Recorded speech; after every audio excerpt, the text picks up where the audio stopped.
We sat across from each other at the kitchen table, the same one where we used to dream about the future we couldn't afford yet, where laughter once filled a space between us. But that night, there was no laughter, only silence so thick it seemed to swallow every word before it was spoken. She set her mug down gently, like she was afraid the sound would break something fragile between us, and said quietly, "I think we should open a relationship." For a moment, I just stared at her, waiting for the punchline that never came. My mind tried to reject it, to rewrite what I'd just heard. But then I saw it, the guilt flickering in her eyes, the kind that comes not from doing something wrong, but from deciding to do it anyway. I didn't yell. I didn't ask who she'd been thinking about. I simply sat there, trying to understand how we had gone from being inseparable to strangers sharing a table. She looked at me, waiting for an explosion that didn't come. Instead, I just said, "All right." It wasn't defeat.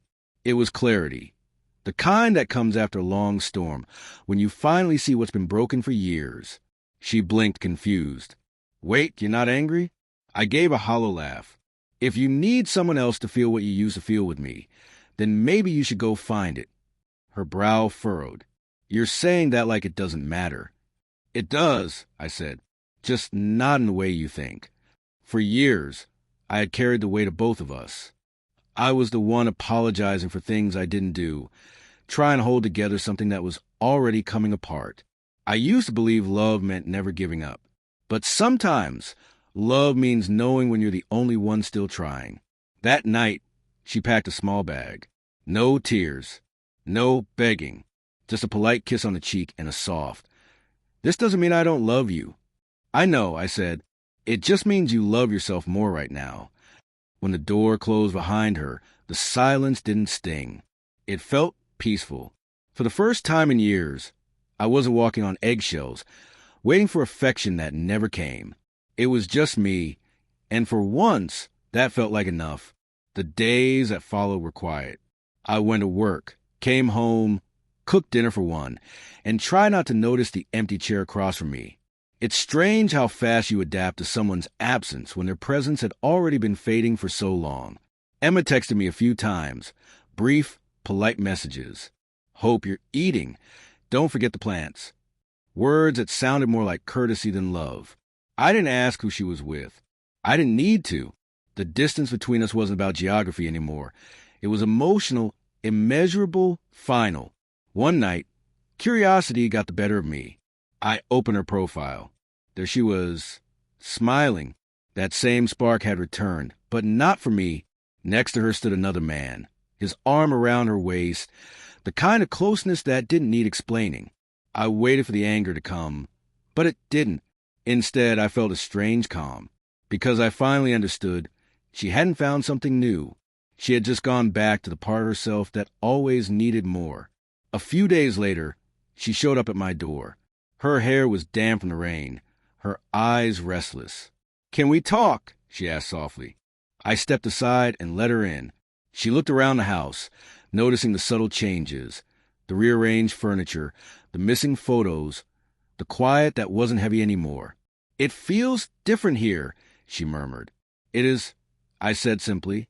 We sat in silence for a long time before she finally whispered, "I didn't think you'd actually be okay with it."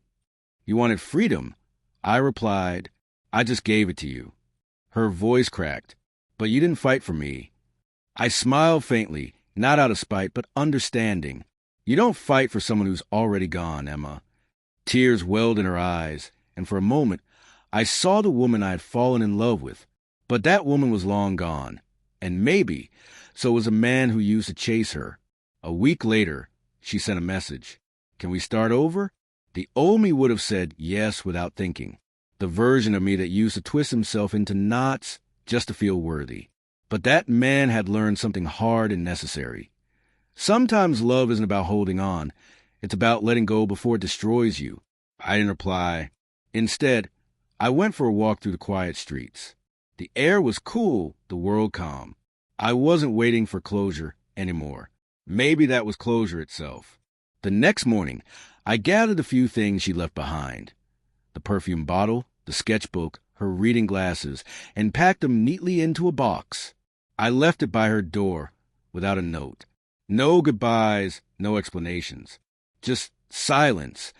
The kind she never understood, but probably needed. 2 days later, she appeared at my office. She looked different. Not happy, not angry, just tired. The kind of tired that comes from realizing too late what you've lost. "I thought this would make me happy," she whispered. "But it doesn't.